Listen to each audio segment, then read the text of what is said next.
And on behalf of the Southern Alliance for Clean Energy, I would like to thank you for being here, for joining us for this webinar called Electric Vehicles Trump Offshore Oil Drilling.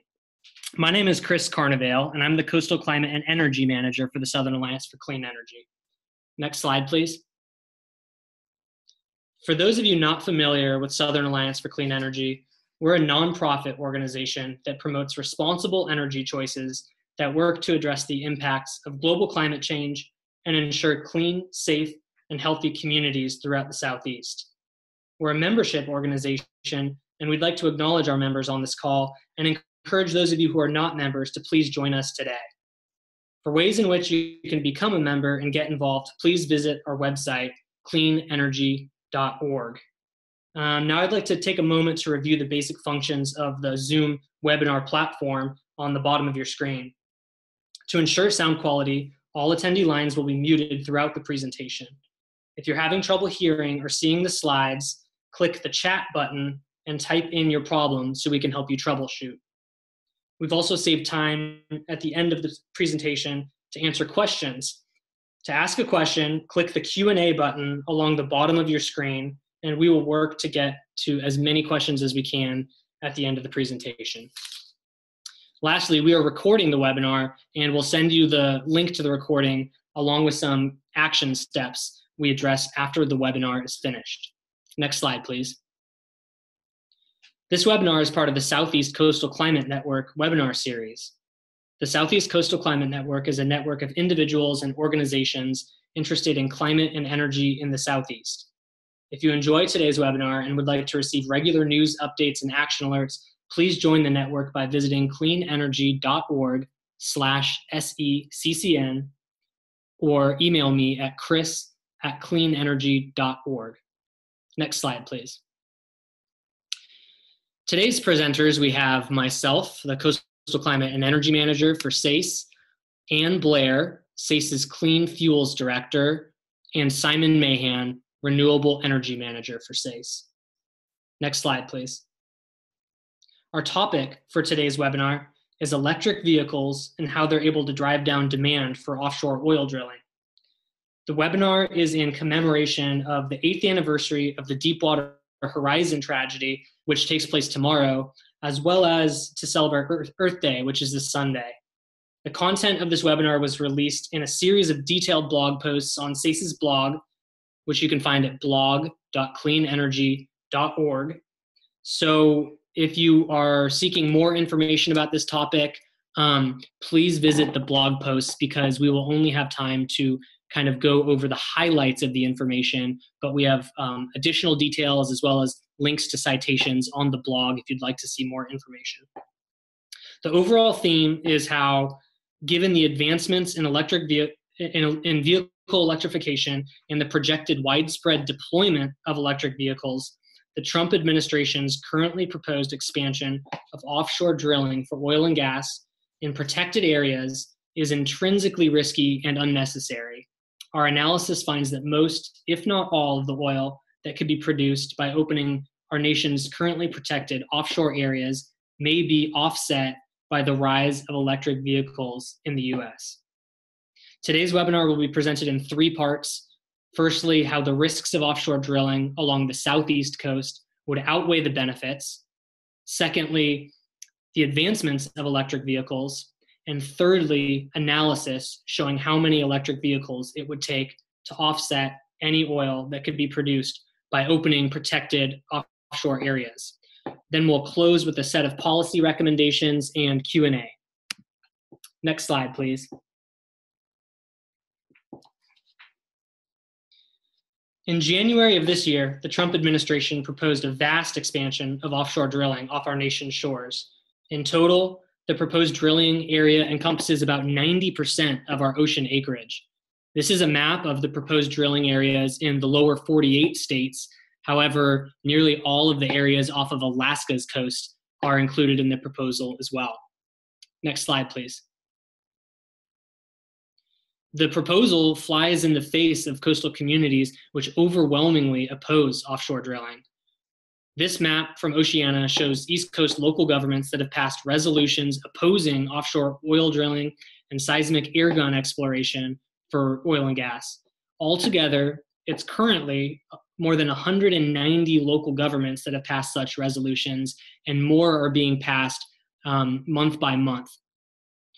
And similarly, hundreds of thousands of citizens have submitted comments to the Department of Interior in opposition to expanding offshore drilling. Businesses have chimed in too. An alliance representing 41,000 businesses and 500,000 fishing families has formally called for no offshore drilling or seismic air gun exploration along the Atlantic coast and eastern Gulf of Mexico. And this overwhelming opposition is for good reason. When you examine each of the claimed benefits that offshore drilling advocates say would come about, none of them hold water. Next slide, please. One of the biggest arguments that advocates for expanded offshore drilling claim is that it would create jobs and generate more revenue. But it's critical to understand that any new jobs or additional revenue that would come from offshore drilling would directly threaten our existing coastal economy, which relies on a clean and oil-free coastline. The Southeast coast has an incredible coastline of beaches and marshes, and it offers a very high quality of life to residents and to visitors. And this is why our coastal tourism economy on the mid and South Atlantic coast and eastern Gulf of Mexico employs about 665,000 coastal residents and generates more than $35 billion each year into the regional economy. Our scenic coastal assets are also why thousands of people choose to move to the Southeast coast each year, which represents additional economic development. But these would be threatened by establishing an offshore drilling industry off our coast. While major oil spills like the Deepwater Horizon disaster aren't frequent, they are catastrophic when they occur. For example, in 2010, after the Deepwater Horizon disaster, many tourism-based businesses like hotels, restaurants, and tour companies had extreme difficulty in getting by due to the steep decline in tourists. The fishing industry took a huge hit too. Think of heritage foods in the Southeast like shrimp and oysters that would be threatened by offshore drilling. The impacts to seafood in 2010 were decreased catch rates of oysters by 54%, blue crab by 42%, and shrimp by 33%, altogether resulting in a loss of hundreds of millions of dollars to the regional seafood industry in 2010. But it's not just the major oil spills that harm coastal communities, it's also the onshore industrial infrastructure that accompanies offshore drilling and the ongoing smaller spills that occur each year. For example, one study showed that along the Gulf Coast, counties and parishes that hosted industrial oil and gas infrastructure, such as pipelines and refineries, only make half as much tourism revenue as those counties and parishes that are free from that infrastructure. And while big oil spills get all the media attention, it's important to know that there's actually thousands of smaller spills in the Gulf each year, amounting to millions of gallons of oil released into the ocean. And because the offshore environment is a challenging environment to work in, the spills can be difficult to fix and they can last for a really long time. For example, the Taylor Energy Mississippi Canyon 20A platform was destroyed by Hurricane Ivan in 2004, 14 years ago. And it has since been releasing hundreds of thousands of gallons of oil without being repaired. And due to the complications of the well, it's likely that it will never be repaired. Next slide, please. Another major impact of offshore drilling is coastal erosion and land subsidence, which means more flooding for coastal communities. The oil industry in the Gulf has a long history of dredging canals through wetlands for pipelines and navigation routes for boats serving the industry. These canals essentially make highways for floodwaters, which then flood the local communities and also speed up erosion. Additionally, the act itself of extracting oil from beneath the sea floor causes the land to sink as the volume of oil and gas is taken out of the reservoir. Next slide. These factors, I'm talking about coastal erosion still. These factors combined with other elements such as sedimentation issues with the Mississippi River means that Louisiana is losing a football field's worth of land every 45 minutes. Now, on public health, While there's a lot of media attention on the Deepwater Horizon disaster, one of the mostly unnoticed aspects was the grave effects on public health. The spill response employed more than 50,000 cleanup workers who were exposed to hazardous chemicals on a daily basis, which resulted in chronic debilitating conditions and possibly increased risks of cancer or other deadly diseases. Additionally, many Gulf residents suffered considerable mental health degradation with sharp increases in anxiety and clinical depression, largely related to the loss of income from the spill. For the first year after the spill, between 1/3 and 1/2 of the population of Baldwin County, Alabama, and Franklin County, Florida, met the criteria for clinical depression. A year later, about 20% of the population was still depressed. And among people with direct income loss from the spill, more than 83% had clinically significant depression, and more than 89% had clinically significant anxiety a full year after the spill. Next slide, please.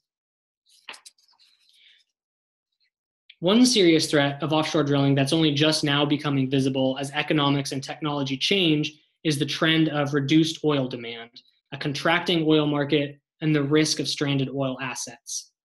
A perspective widely shared across much of the oil industry and among some financial analysts in just recent months and recent years is that a combination of more stringent fuel efficiency standards, the electrification of vehicles, and the emergence of shared autonomous vehicles will bring down overall oil demand over the next couple decades. So with shrinking demand, oil companies would take a hit to their bottom line. The financial harm would be compounded by credit markets that would be hesitant to invest in a permanently contracting market. If certain oil companies don't heed the writing on the wall and continue to invest in oil infrastructure like wells, pipelines, or onshore infrastructure, at some point, the market could dictate that it would just be more profitable to simply abandon these assets than keep them going. A preview of this scenario is already playing out in the Gulf of Mexico, where at least 27,000 wells have been abandoned, creating potential legacy environmental risks that last for decades. Next slide. So we've looked at some of the risks of expanding offshore drilling to the southeast, but would the benefits justify the risk? Definitely not. In addition to the jobs and revenue argument we discussed earlier, offshore drilling boosters claim that it would lower the price of fuel at the pump and increase American energy independence and security. But these claims also fall apart when you look at the facts. This chart from the Energy Information Administration shows how much oil is located in different regions of the US, both onshore and offshore. When you focus in on the now protected areas of the Eastern Gulf, Pacific, and Atlantic, you can see that they contain just a tiny proportion of the total national oil resources, about 5% altogether. But even if this oil were to be extracted, there's no guarantee that it would do anything to lower the price of fuel or increase energy independence. The price of oil is set on the international market, and the US produces about 15% of the world's oil. So most of the oil produced in the US, 82%, is produced onshore, and just about 18% is produced offshore. So even if we dramatically increased offshore oil production, it would have negligible effects on the global price of oil. And also, since oil companies successfully lobbied Congress to lift the ban on crude oil exports in 2015, there's no guarantee that any oil produced in these newly opened areas would stay in our domestic market. It could just get exported, which would give us no boost in energy independence. Next slide. So we've talked about how the risks of expanding offshore drilling to the southeast outweigh any potential benefits. So now let's talk about some solutions. For that, I'll turn it over to Ann Blair, SACE's Clean Fuels Director, to talk about the opportunity of electric transportation. Thank you so much, Chris, and hello to everyone. Thank you for joining today. So electric vehicles offer an opportunity to offset oil demand and eliminate the need for offshore drilling, and thus eliminating those impacts that Chris spoke about earlier. The other opportunity that transitioning to more electric transportation options is cutting emissions. Last year, the Transportation transportation sector overtook the electricity sector as the #1 source of carbon dioxide emissions in the United States. And Americans drive trillions of miles annually, and that number is not slowing down. But electric transportation offers many benefits. Next slide, please. An overview quickly, and then I'm going to dive into each of these in more detail, but electric vehicles really offer a superior driving experience. I am an electric vehicle driver and experience this every day through improved torque and just the speed and comfort and quietness of the vehicle. So that is just a excellent benefit of electric transportation that people don't often think about. Other benefits include lower fuel and maintenance costs, improvements to public health and the environment through reduced emissions. They're super convenient. You can fuel up at home overnight. They reduce our demand for oil, which is the focus today, and also provide economic benefits to our municipalities and states, and also provide utility grid benefits. Next slide, please. So going a little bit deeper, how do electric vehicles lower fuel and operational costs? The average fuel efficiency in the United States for an internal combustion engine, or I may often use the term ICE engines, is 24.8 miles per gallon. But the fuel efficiency for many electric cars is the equivalent to a car getting 100 miles per gallon. So they're just better in terms of fuel efficiency and using the power that they use. The cost to fuel an electric vehicle, when you compare electricity versus the cost of gasoline or diesel, is about a third of the cost of a traditional vehicle. And EVs require less maintenance than ICE vehicles. There are fewer moving parts, so there's fewer things that you need to replace over time. And according to a report from our partners at Union of Concerned Scientists, they released a report late last year showing that drivers save more than $100 annually compared to driving a gasoline vehicle. Next slide, please. And from an efficiency standpoint, EVs outrank all other fuel sources, from compressed natural gas, diesel hybrids, to hydrogen fuel cells. So when cities or municipalities are looking to adopt new technology, EVs really are the optimal choice. Next slide, please.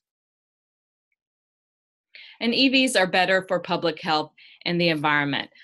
The Union of Concerned Scientists, again, I'm going to cite them. They have done a report every year or every other year looking at the life cycle emissions of driving an electric vehicle. How does it compare if you're driving an electric vehicle and charging on electricity that's powered primarily by coal or natural gas? Really, what is the benefit? Are we just swapping tailpipe emissions for more emissions at the power plant? But what they have found that everywhere in the country, driving an electric vehicle is still cleaner than driving a conventional vehicle. And their latest analysis shows that driving in the Southeast region, driving an electric vehicle is equivalent to driving a gasoline vehicle that gets 56 miles per gallon. And I encourage you to check out their analysis on this in more detail. Next slide, please. From an energy security perspective, EVs reduce our dependence on oil imports. Our states spend billions of dollars annually to import oil, but by using electricity, we can reduce the amount of money that we are sending out of state and keeping money circulating locally, supporting more jobs. And electricity prices are also much more stable, thus reducing our vulnerability to gasoline spikes, as we've experienced quite often, or much more often than we have in the past. Next slide, please. And finally, there are benefits to the grid, to the electricity grid, by increasing the number of electric vehicles. They offer load growth, basically more electricity sales for utilities that really are experiencing stagnating growth. And it is flexible load that they're able to better utilize. And with time of use rates that offer a very low rate at off-peak times, EV drivers can benefit through those lower rates. And then ultimately, there is downward pressure put on rates for all customers. So next slide, please. So we're going to transition a little bit now. Where is the market today? Nationally, EVs are increasing 35% annually. U.S. sales were near zero in 2010, but now in the U.S. alone, more than 800,000 electric vehicles have been sold. And while this is positive growth, EVs still make up a very, very small percentage of car sales nationally. Next slide, please. Next slide, please. As you'll see here, the lower line, the pink line showing where electricity EV sales are nationally, and there's a huge gap, meaning there's huge potential to increase the number of electric vehicles sold. Next slide, please. One of the really positive things is that more and more models are available. Just a few years ago in 2011, there were just 6 vehicles available. Now there's more than 40 models that are available for consumers to choose from, and that number is increasing all the time. One factor, however, is that a lot of these vehicles are not available in all states throughout the country. It's mainly states that have invested in setting electric vehicle goals. So you'll see more options available in California, for example, than are available here in Georgia. But that situation is changing, which we are really excited about. Next slide. Manufacturers are making huge commitments. All major manufacturers have electrification as part of their platforms. And if they don't have a vehicle now, by 2020, all major manufacturers will have an electric component to their vehicles and or be all electric by that time frame. And you'll see here are just a few examples of some of the commitments that manufacturers are making. Volkswagen's going to have 80 electric models by 2025. GM is going to have at least 20 by 2023. And others are investing billions of dollars in changing the platform. So it's really exciting news for the industry to make this change. Next slide, please. And electrification is also not just for light-duty vehicles. We are seeing huge growth in announcements of heavy-duty applications. As you'll see here, just a few examples of recent announcements that have been made. Buses, trucks, garbage trucks are getting electrified. You'll see the Tesla long-haul truck that's been featured a lot in the news. BYD, New Flyer, Proterra, all developing electric buses, and cities are really jumping on board and making commitments to pilot a lot of these vehicles, and that will help increase the experience and ultimately really save fleets money. Next slide, please. Here are a few highlights of some of the manufacturing that's happening in the Southeast region specifically. Mercedes-Benz is committing billions of dollars to expand facilities in Tuscaloosa, Alabama, that will include electric vehicle production and parts. The Nissan Leaf is manufactured in Smyrna, Tennessee. There's a new manufacturer here in Georgia called Green for You Technologies. Proterra has a production facility here in Greenville, South Carolina. Denso and Volkswagen are also expanding their facilities in Tennessee. And New Flyer has a new EV Innovation Center in Alabama as well. And these are just a few of the exciting highlights in our region for manufacturing. Next slide, please. Of course, currently the cost of EVs remains much higher than comparable, and I use that term loosely, gasoline vehicles, but much of that has to do with the cost of batteries. Fortunately, though, China has now more than 160 battery manufacturing facilities and is increasing capacity, and that's really helping to drive down battery costs. And we are expecting that by 2025, the total cost for an electric vehicle will be comparable to that of a gasoline vehicle, primarily based on the reduction in battery costs. For as an example, today the Chevrolet Bolt battery pack costs a little over $12,000 to produce, and a conservative estimate is those costs are going to decline by more than $8,000 by 2025, and that'll be a huge game changer for the price of electric vehicles. Next slide, please. So in closing, we have a lot of opportunity.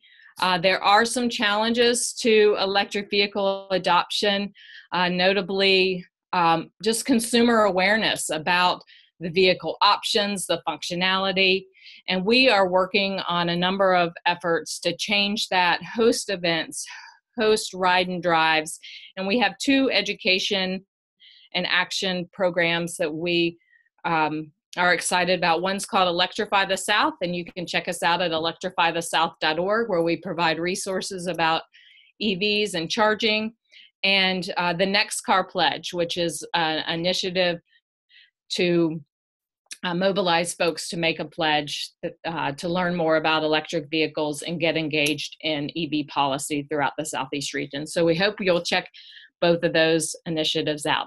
So with that, I'm going to conclude, and I believe Simon Mahan is up next. Thank you all. Next slide. Well, good morning, everyone. I'm Simon Mahan, Southern Alliance for Clean Energy, Renewable Energy Manager, and thanks to Chris and Ann. Earlier this year, when we heard that the Department of Interior was planning on proposing a new drill everywhere plan to expand offshore oil drilling, we were seeing right around the same time massive movements on electric vehicles. And that's really when it dawned on us that with the expansion of EVs, do we really even need to open up these new offshore areas for drilling? And can EVs replace the need for that new oil? And then how can we accelerate that trend? Well, actually, it come to find out, it's a bit easier than we had realized. Next slide. I know there's a lot of text and numbers on here, so let me give you the overview before I unpack it a bit. Here are the results of our analysis. Essentially, a mid-range estimate suggests that we could offset the oil equivalent of all the new offshore areas being proposed by getting about 32 million electric vehicles on the road by the year 2030. And then there's a range, of course, of vehicles between 20 million and 45 million. So bear with me a bit here while I unpack this a bit, and I hope you can follow along. If you have additional information requests or methodology questions, I highly encourage you to check out the blog that we published here recently, because there's a lot more detail and information there. But essentially, the Department of Interior estimates that the new protected offshore areas would only supply an additional 14.4 billion barrels of economically retrievable oil reserves at $100 per barrel. And that's the figure you see in the lower left-hand corner there. So to put that into perspective, given the current oil consumption rates in the United States, the protected ocean areas contain about as much oil to provide the country with about 2 years worth of supply. It's just not that much. Broadening the scope to include the onshore oil as well, and opening all currently protected offshore areas, that would only increase potential supplies by about 5%, and Chris had previously spoken about that. So based on these previous estimates of 14.4 billion barrels of new oil supply, the amount of time necessary to permit, evaluate the resource, connect infrastructure, and begin production of these new offshore resources, it's going to take 15 or more years. So even starting from today, we would likely not see new oil resources arrive until well into the 2030s. But our analysis, in order to provide some benchmarking for ourselves, we assume that all offshore oil supply is immediately available beginning in the year 2030, and that it is fully extracted by the year 2050. So this is an overly ambitious view of what the oil reserves would be able to provide. And that amounts to about 2 million barrels of oil per day. So the Energy Information Administration, which is a federal agency that provides projections and forecasts and up-to-date information about energy markets in the United States, is already projecting that the total oil demand in the United States is going to decline, and it has been declining. The largest decline in oil consumption is anticipated to take place in the light-duty vehicle sector, the LDV sector, with oil consumption declining from today's 8.3 million barrels per day equivalent to just 6.3 million barrels by 2030. And then it'll decline even further to 5.9 million barrels by 2050. So this is a 30% decline in oil demand that the Energy Information Administration is already projecting to take place. Given that expanding oil drilling into previously protected ocean areas is not going to occur overnight, the new oil supplies would likely arrive around the same time that this oil demand significantly begins to decline. So let me just underscore this point here. EIA is already projecting a drop in oil demand larger than what would be available by the entire new offshore areas. And this is predominantly because of more efficient vehicles, including electric vehicles. So already we're projecting, or the federal agency is projecting, that we do not even need to open up the offshore areas. We could offset any potential need for the oil that is currently protected in the offshore areas that are currently protected, regardless of EV deployment, is basically what the EIA numbers are showing. So to replace the total gasoline demand associated with the newly opened areas offshore the United States, we would need to replace about 32 million internal combustion engine vehicles with electric vehicles, and again with a range of 20 million to 45 million EVs by 2030. But as Anne pointed out, EVs are inherently a lower emission vehicle to begin with, even with today's electrical grid. But we wondered, if we really wanted to charge all these new electric vehicles with only solar power or only wind power, how much new wind and solar power would be necessary? So let's go to the next slide. And what we found was not that much.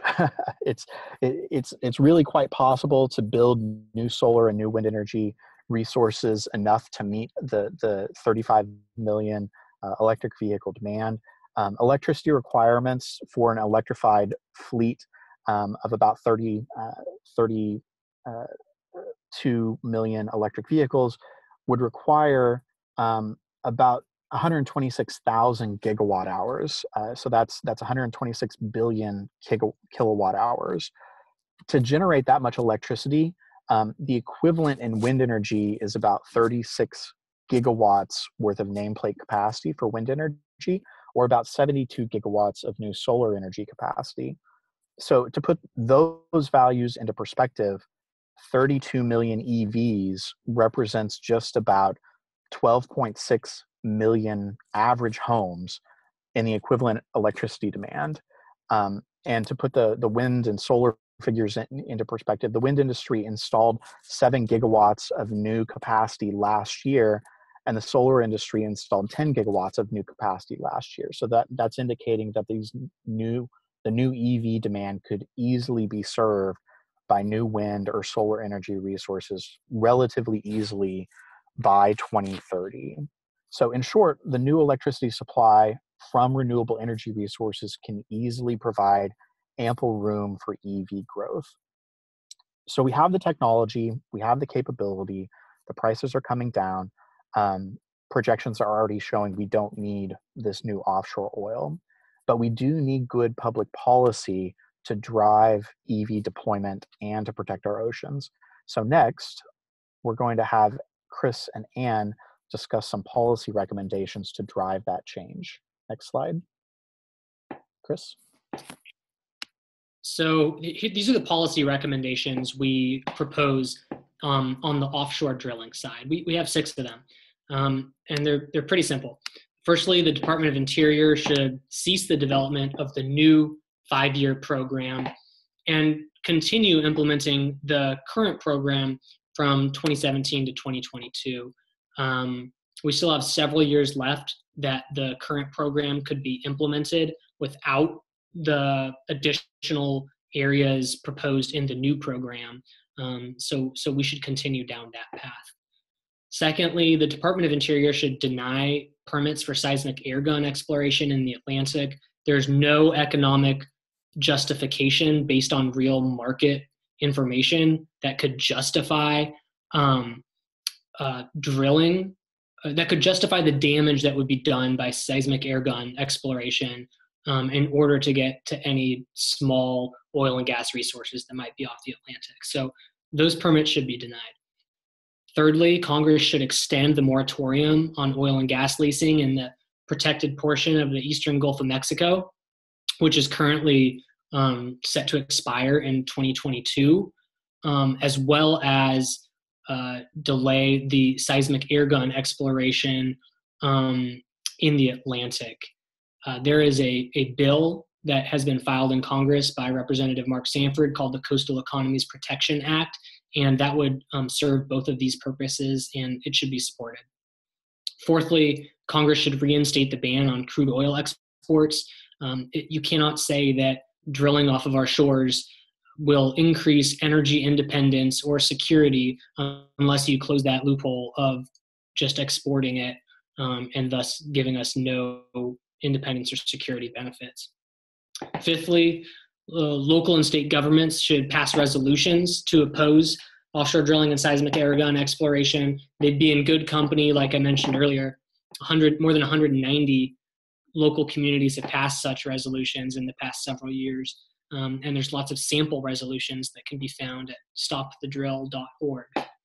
And finally, local and state governments should pass laws and ordinances prohibiting the infrastructure that accommodates nearby offshore drilling. Several bills have been filed to this end around the region. In South Carolina, for example, there is a bill that was just passed by the New Jersey legislature that was a very good, a strong bill to this end.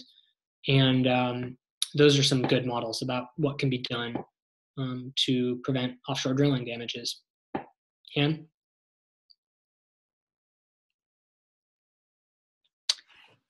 Thank you so much, Chris. Next slide, please.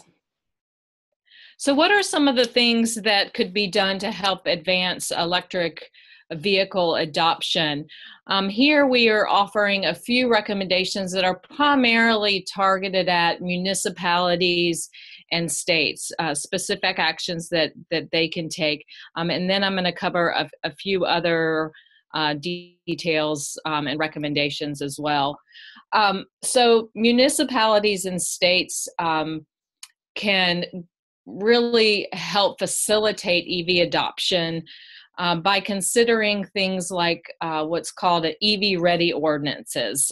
The city of Atlanta recently passed one of the strongest EV ready ordinances in the country.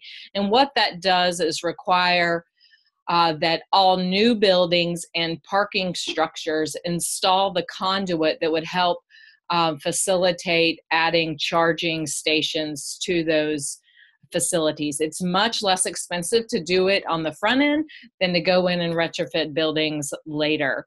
And we think that as cities and states are growing, that they should facilitate those goals. And so I think the City of Atlanta's ordinance is a good one to follow, and we'd like to see more municipalities do that in the region. Also, by setting fleet procurement goals for electric vehicles, adding in both to the light duty fleet as well as the adoption of buses, both school and transit buses. Because the incremental cost of electric vehicles is much higher than internal combustion engines, consumers still need help with those costs. So we are encouraging the passage of financial incentives at the state level.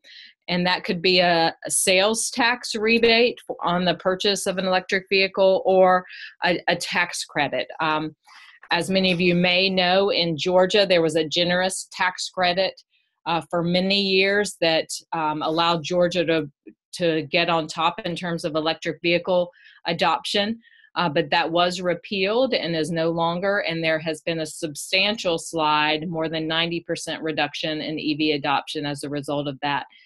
And in states where we are seeing the most electric vehicle adoption, it is due to policy in place to help reduce those costs.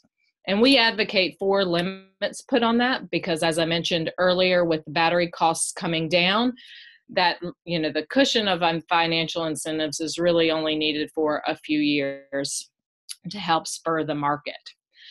Another policy opportunity is for states and municipalities to streamline the permitting process for charging infrastructure. It really varies from municipality to municipality, state by state, on how easy or difficult it is to install charging infrastructure. And we believe states and municipalities should simplify that process so that charging infrastructure can be installed more easily. Utility programs are a significant opportunity as well. Georgia Power, for instance, has had a robust program of installing both level 2 and DC, what's called DC fast charging, the really fast charging. And we think that all utilities throughout the Southeast should adopt these pilot programs, as well as EV rates to offer lower rates, particularly at off-peak times for EV charging. Also, the establishment of funding mechanisms to support EV charging infrastructure. And from a federal perspective, we believe that the manufacturer cap that is currently in place should be raised to expand the federal EV tax credit. So that's a summary of some of the recommendations. There's a whole lot of other things that we are also working on.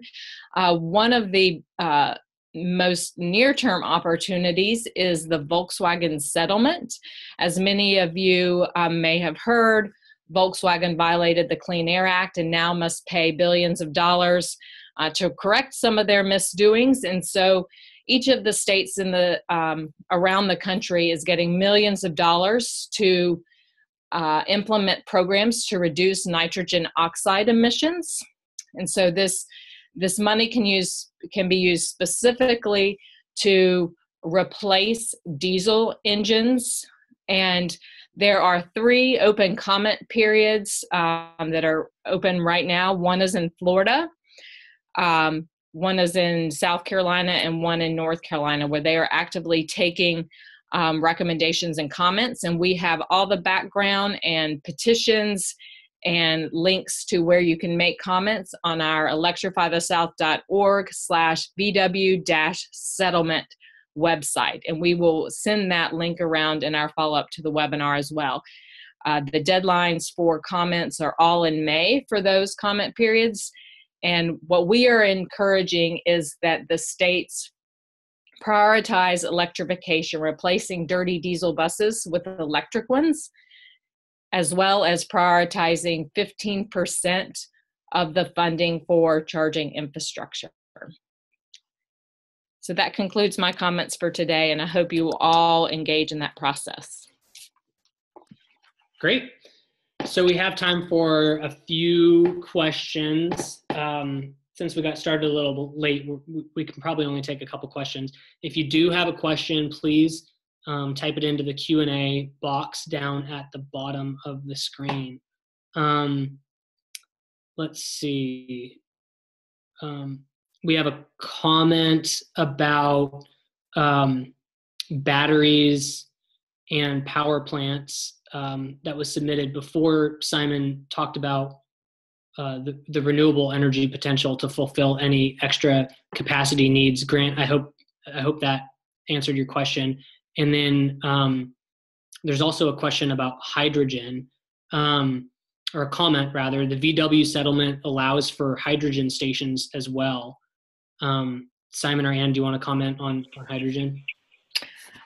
Yes, so the 15% that is allowable for states to adopt as a part of the funding does allow for hydrogen infrastructure in addition to EV charging infrastructure.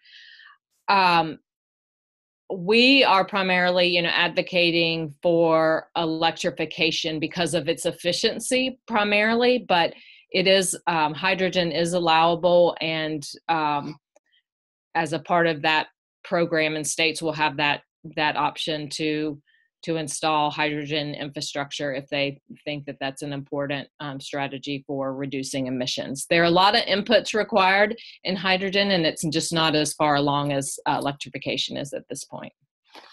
Yeah, and if I can piggyback off of Ann there with hydrogen, based on some of the analysis that we've seen from Energy Information Administration, hydrogen vehicles aren't anticipated to grow nearly as rapidly as electric vehicles, in part due to the high costs, but also the additional infrastructure needs associated with hydrogen.